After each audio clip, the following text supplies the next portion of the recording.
So welcome back, everyone, and good afternoon to all of you. Please take your seats, and thank you for coming. And good afternoon to all of you as well. Robert Kaplan, one of the great observers of world politics, wrote something simple and very true.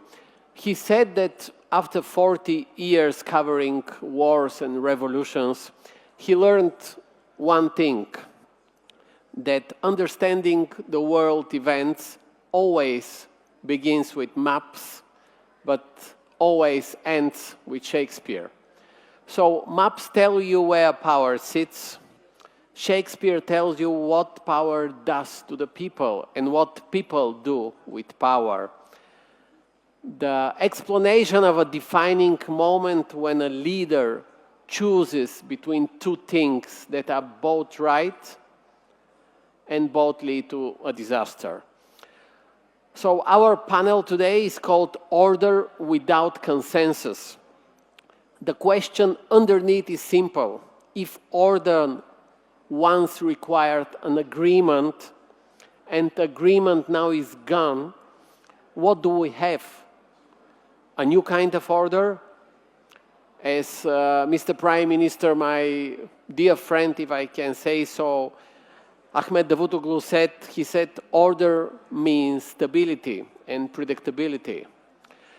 To help us think through all of this, I'm joined today by François Heisburg, by Malgorzata Bonikowska, by Ino Afentuli, and by Greg Mill. So my first question to all of you, when we look around Ukraine, Gaza, Hormuz, South China Sea, Cuba, is there actually an order, or have we simply agreed to use that word, order, because the alternative, admitting there is no order, is too uncomfortable for us? Greg, to you. Well, thank you, and thank you very much to the organizers for having this panel and to having me personally here. I mean, your question is a little like the response given by Trotsky once when he said, you may not be interested in war, but war is interested in you. So the question of order, whether you safely ensconced in Europe or think you're safely ensconced in Europe, or if you're living in the Sahel, means two different things. But I want to go to your point of what are the components of order, and I think that's the point around which there's so much disagreement. I mean, I think there's agreement on the drivers of change. That technology is a great driver of change. That access to minerals is a precursor to change. I think we understand that access to markets, access to supply chains, access to skills is a crucial driver for change. We understand that access to energy is perhaps even more important now to make these critical minerals have value, to make data centers function, for instance. We're going to require 3 times, for example, the amount of power that the world produces today by 2050 at current estimates, and that, of course, may go up. The drivers of change also include defense and deterrence, but we don't really understand how to re-establish deterrence. And of course, we understand the costs of undoing deterrence from Afghanistan all the way to Ukraine. And then we have this driver of geopolitics. And the question is, can you have order where we see the world in very different ways? Can you have order when Russia's view of the way in which government relates to its people is very different to that of much of Central, Eastern, and indeed Western Europe? Can you have order, to use the Turkish former Prime Minister's terms, when your values are different, when your institutions are dysfunctional, where your structures don't exist, and where your people have very different outlooks? And that's the world that I come from Southern Africa, where the relationship between government and people is vastly different to the relationship between government and people in much of the Western world. And the division is fundamentally around democracy. So our question is really quite more prosaic in some ways, which is, can you have order without democracy? And so far, the answer is, with one or two tiny exceptions, very, I think, interesting, but nonetheless peculiar exceptions, the answer is no. And that's in a sense, a reality that the Western world has failed to grapple and is going to increasingly grapple at with its costs. I see. Let's move to Malgorzata. You? Hello, everyone. I hope I'm heard. Yes, yes, it's okay. It's working. Good afternoon. I come from Europe, from Poland, a country which is... Just fix your microphone like this. Move it up a little bit. Yeah, Yes, you hear me now? Like this? Okay.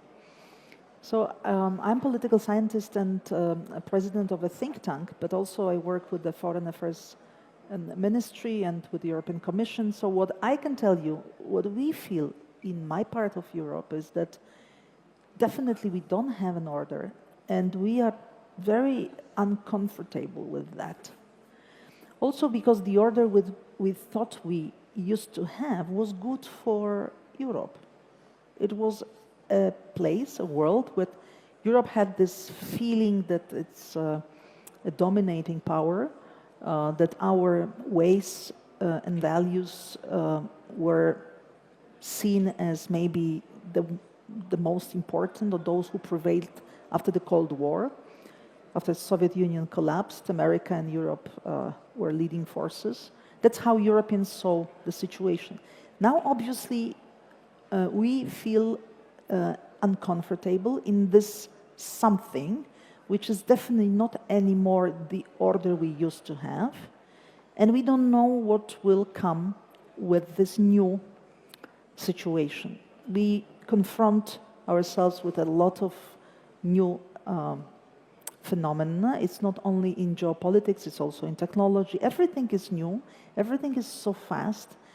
People are not even able to catch up with what happens every day. And I think generally feeling is that people feel uncomfortable about that. Chaos, by the way, it's a word which comes from Greece. So it is also a very European phenomenon. But the point I want to make is that we Europeans, we definitely have this feeling that we should bring some order back. Some order, not necessarily, I think in Poland at least, in our part of Europe, Central Eastern Europe, we feel that it will not be exactly the same as it used to be. Good point, yes. So bring at least some order back into you, because the rules that in a way were supposed to hold the system together, now they are either ignored or even openly mocked, to add to the question. What do you think? Look, thank you, Konstantin, and thank you, dear co-panelists, for this discussion. Look, what I think is that we Westerners are very critical of our own order because we can do so. Because it is the liberal order that allows us to do the criticism. And certainly, I'm not pretending that there are no mistakes or there are no discrepancies or whatever, but other orders, non-democratic, are not critical about themselves. Yes. So my point is that, of course, we have to be critical, and of course, there are many problems that we have created, actually. And of course, the order we are talking about, the consensual order, was established between Europe and United States. So it was the transatlantic order. And it is normal, in my view, that when you have other emerging forces, other emerging powers, they would like to impose, let's say, their own order. It's not the case up to now. You have the disorder that we all describe, but you don't have an alternative order. And if the alternative order is without consensus, it will not be democratic. So in Europe, and I hope in US in the coming years, we will again go for a paradigm that can be attractive for the rest of the world.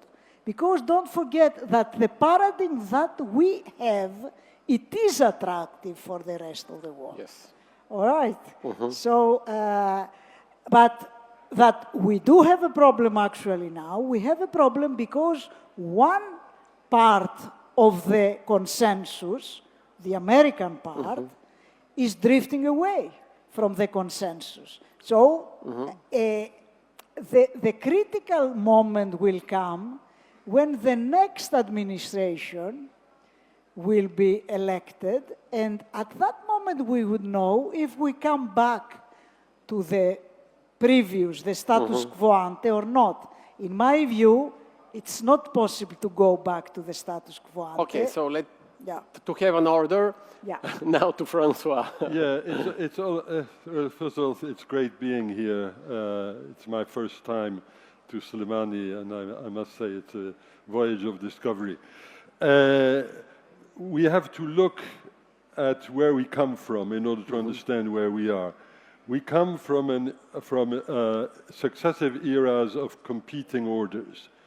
We had the order of the Cold War, which had an element of competition between the Soviet order and the Western order, but we also had elements which were symbiotic. The post-Yalta order in Europe, for example, extremely unfortunate for those who are on the wrong side of the Iron Curtain, but it was an order. And I'm afraid to say that, unfortunately, orders can be non-democratic and can last long, quite long indeed. What is truly new now is that we have a conjunction of the three great powers, those who have pretensions for world influence, which are going in the same direction of disorder. We have mentioned the United States, and I won't get into that. I think it's fairly obvious. And it began before Trump came in, and it'll continue after Trump moves out. And I agree that there will be no simple return to the previous world. Then we have Russia, of course. Russia, which is mostly a force of chaos. It's not a force of order. It's not like the Soviet Union, but it contributes to the erosion of the global and indeed also the regional order. But if you look at Russia as being effective in terms of imposing an order, you look at Ukraine, you look at Syria, you look at the Sahel, and it's not a great show. And then more strangely, you have China. The third one. You would normally think, China is the rising power, or so it is said.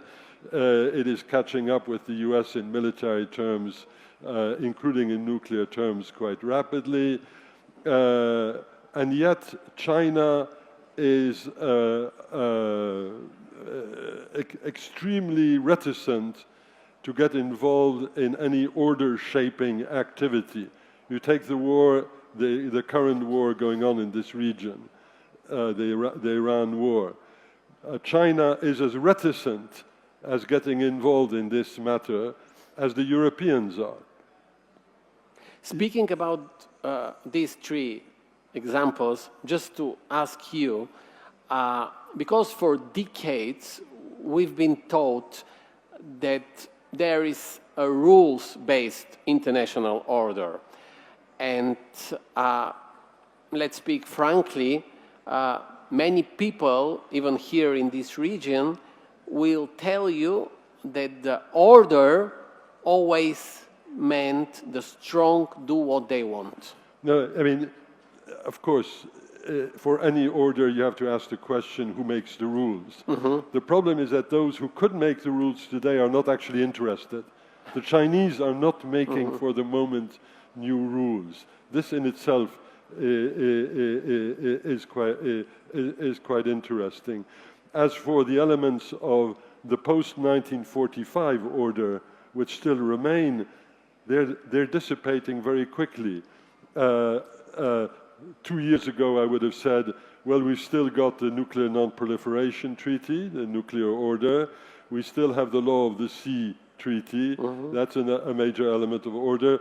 And we have a general consensus, which is honored in the breach, of course, in the case of the wars between Israel and its neighbors, about changing borders through the use of force. Those elements of order are disappearing. The Nuclear Non-Proliferation Treaty, the review conference has just taken place. It has failed for the third time running, and no need to expatiate on the nuclear aspect of the Iran war. Yes, I understand. Yes. You take the Law of the Sea.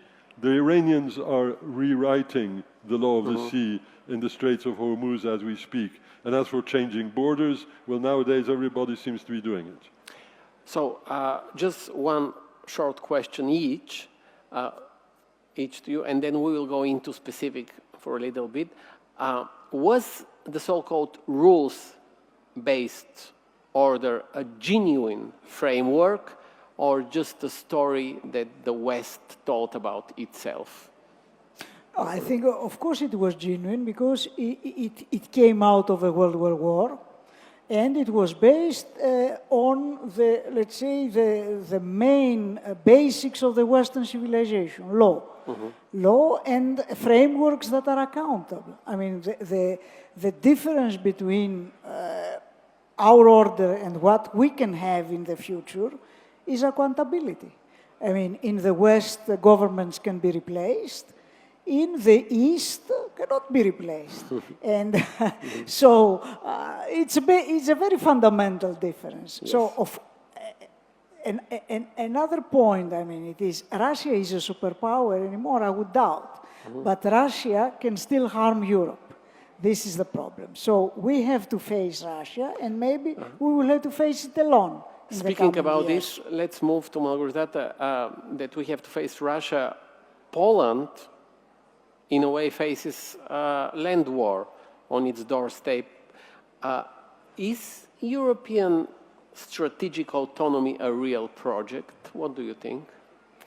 Well, as I said, I think Europe is now generally in a state of shock. Because every time we face such a huge change, it is a challenge for everybody. But for those who are on the top, giving the rules to the others, it is a huge change because their position is not anymore there. So I think Europeans are still digesting the situation that, first of all, what they thought is good not only for them, but for the whole world. And that's genuinely the conclusion from the World War I, World War II, because wars lead to nowhere. So our role was to lead in order to build some order. Order good for everybody. This was the vision. But now we confront ourselves with, first of all, other ideas which don't come from us. They come from new powers or old new powers such as China, such as also increasing powers of countries like India, Indonesia. So all what we call global south, more and more countries want to have a say, rightly so, because they grow, they develop, they are stronger. So this was already a challenge for the world order, how to embrace these aspirations, even before the war in Ukraine. Now, the Russian attack on Ukraine put an extra problem because somebody violated completely the rules of the game and tried to change the borders. So it is a violation of international laws. It is a war in Europe. So it is something unimaginable. For us, it is like for the Americans, September 11, something unimaginable. But it's happening. So we are shocked. And the third problem is that obviously we have to somehow digest. My country, Poland, or maybe Bulgaria a little bit less, yes, because we are used to being not important. We were also colonized by Russia in case of Poland, or Germany and Austria. We were divided. So we, in a way, share the feelings of Global South partly. But on the other side, we are very much the part of the West. And we see that this is a big challenge for the Western countries to fit into somehow this situation when not necessarily Europe will lead.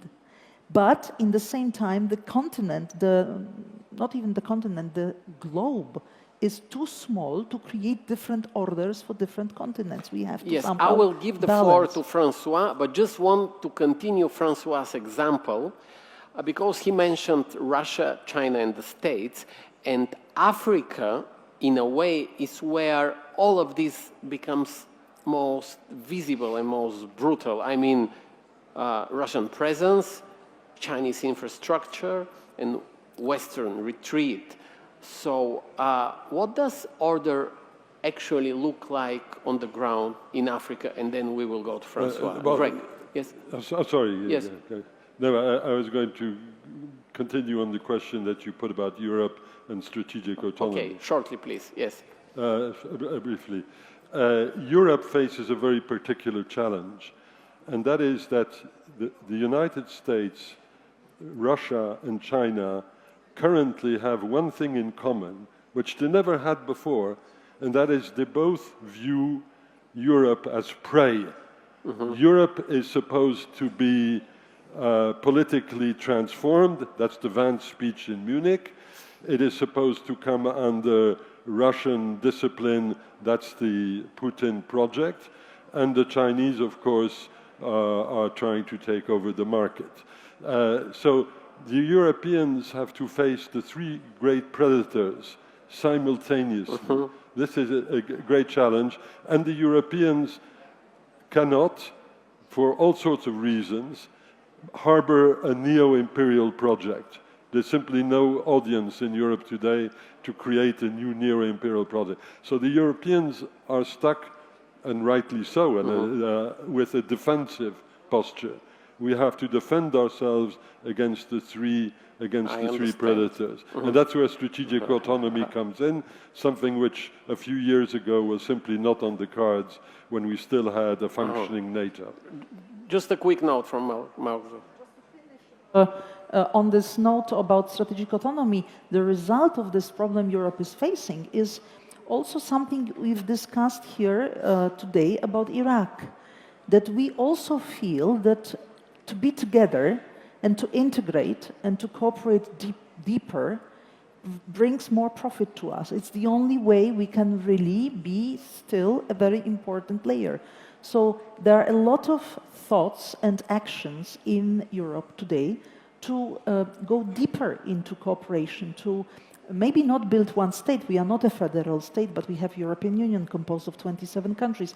So we can build on that, but definitely Europeans feel that alone, individually, none of our countries can play a global role anymore, which is a huge change.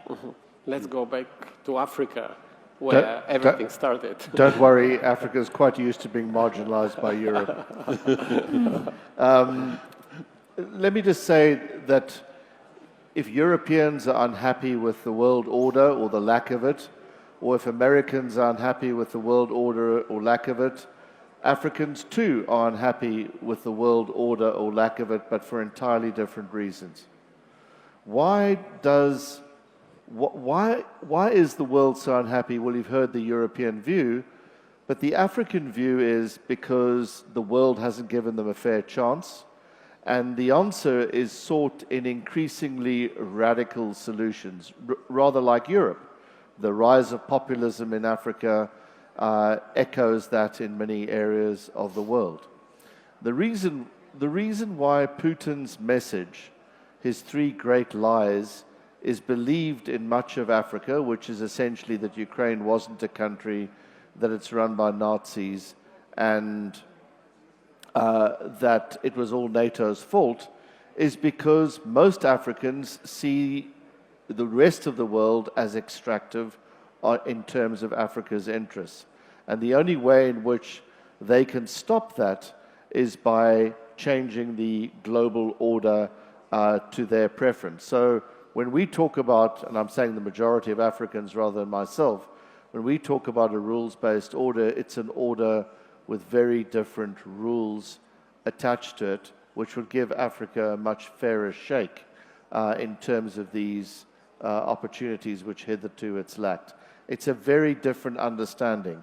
While I would agree personally that the dramatic shock to this order has been Russia's invasion of Ukraine 12 years ago, 4 years ago, take your pick, most Africans would say the world order was upended by the United States' invasion of Iraq in 2003. They would have a totally different starting point to this idea about order and its consequences. And final point, that most Africans, when it comes to, and I'm talking about people as opposed to governments, and because of the absence of democracy, you have to make that separation. Most African people would say about the international community now, they're deeply cynical. They're deeply cynical about whether it's China, about whether it's Russia, or about whether it's the Europeans, or it's Trump's hyper-transactionalism. They say simply, do not support our oppressor. They don't say give us aid, they just say don't support our oppressor for strategic reasons. So our maturity has taken us off in a completely different direction.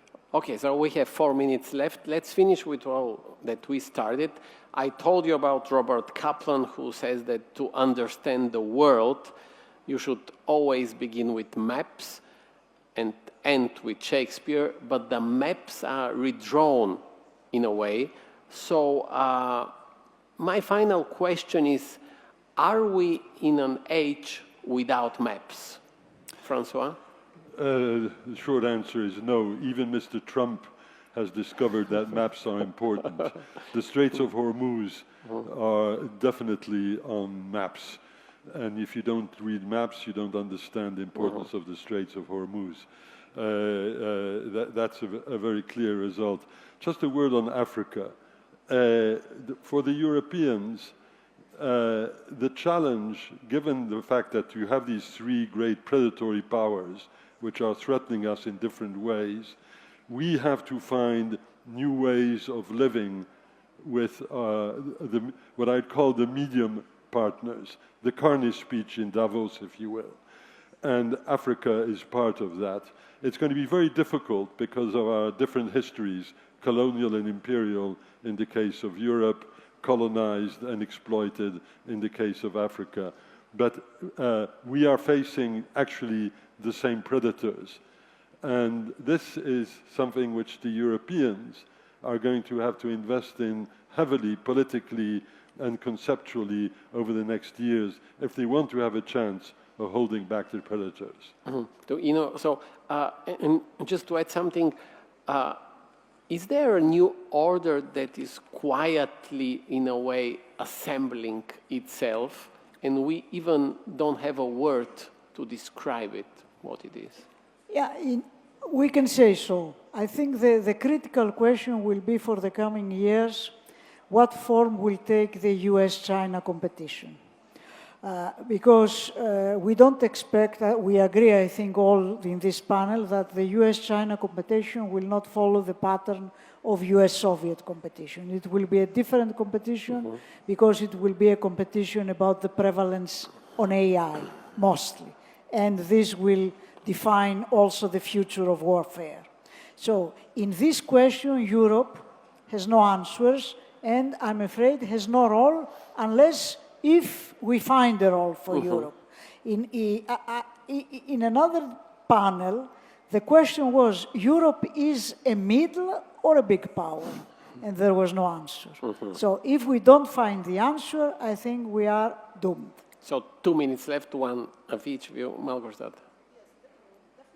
We will have a role of the maps, very important still, but the maps can be very tricky, because the globe is still the same, but the way how you do the map depends on your own mental map. Europeans use maps where Europe is in the center, of the map. Chinese use the map when China is in the center. And the US uses the map when the US is in the center. Even Bulgaria uses the maps where Bulgaria is in the Not speaking about Greece. Not thinking about And Greece. recently I found even a map done by Australians for some anniversary. Then Australia is on the north instead of being always on the south. Australia is up instead of being always down. So this shows that the world is still the same, but our mental maps are completely different. And I think that's the major challenge for a lot of us, for the Europeans. We have to digest the situation where, first of all, we want to build our own order in Europe, and then being able to fit into the new order where we not necessarily will lead, but we would like to be one of the powers in this new concerts of power. 1 minute to Greg, and that's it. I thought it was my children who believed that they were at the center of every map. I once was fortunate enough to speak to Dennis Healy, and he had a lovely line. He said, governments come and go, but the rules of arithmetic and geography remain the same. And I do think the rules of arithmetic and geography do remain the same, but I do think that governments, ironically, I mean, Trump may be an aberration, are becoming less and less important. And I think that the movement of goods and services, the movement of capital is increasingly flowing around governments, where governments try to regulate it. Telephony has enabled that. AI is going to take it to a completely different stage. And there's so much in the global economy today that happens. Just to take a silicon wafer, there's 1,000 processes involved in literally different corners of the world to produce every single computer chip. I mean, these are massively integrated processes that no government is going to be able to change. How governments adapt is perhaps going to be the most interesting story of the next generation to the realities that technology and people have created. Okay, thank you so much, and huge round of applause. Thank you so much. Thank you.